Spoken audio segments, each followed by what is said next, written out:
Hi everybody, welcome to E-Prime for this evening. I am Daedran.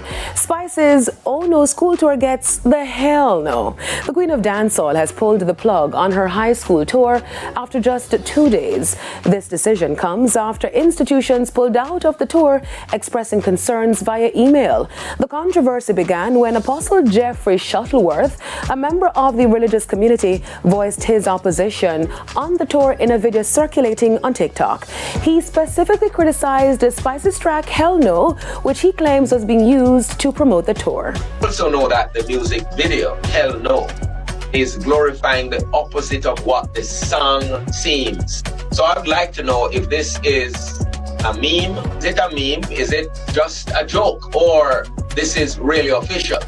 If this is official, I am the first, and I'm no public, I know that, to go public, and I will take it further too. Not just by decrying it and denouncing it and repudiating it and rejecting it, but I'll go further and do other things, which of course I won't say just yet. And it makes a mockery, absolute mockery, and runs amok of what we purportedly are trying to teach our children. However, in an interview with E-Prime, the DJ denounced that she was using the track as promotional material for the tour. It's very strategic, but I'm telling you, that song is really going against what these men are singing about and the degrading things that they are talking about doing to women. So I'm telling them to say no to it and not accept it. And that song wasn't specifically built to go into school. That song is running on TikTok right now.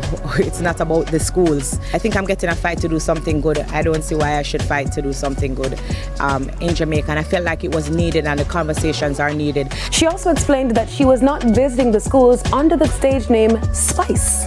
It's obvious that they're not able to differentiate, because when the apostle was speaking against me going into the school, he specifically was talking about Spice. He was talking about my videos, my performances, the songs and everything. At no point did he speak on, oh, I went to one of these schools and Grace Hamilton was speaking and this was the speech. So he didn't come out, neither did the Ministry of Education come out and to see what it was about, that it was just an aim to restore societal values.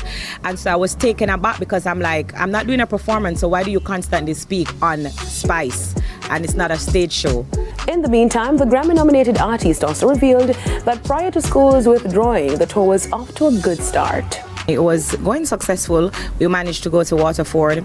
I was at St. Catherine High School, which is my past school, going extremely well. I was making donations and having fun at St. Catherine High School. I gave like $1 million to the Performing Arts group, and I was so excited. I cried because I was emotional, because it's my past school. And I went there to encourage the kids that, you know, you have to just fight through coming out of from nothing to something. And because I know that they know that I'm a past student, it meant a lot to me to go back to say, if I did it, then you too can do it. The DJ vehemently noted that she is unaware if the Ministry of Education has any involvement with the schools withdrawing from the tour. At News Time, E-Prime received an exclusive update that Spice will visit 3 high schools in St. Thomas tomorrow. That's it for this evening's edition of E-Prime. I'm Daedran. Thank you for watching.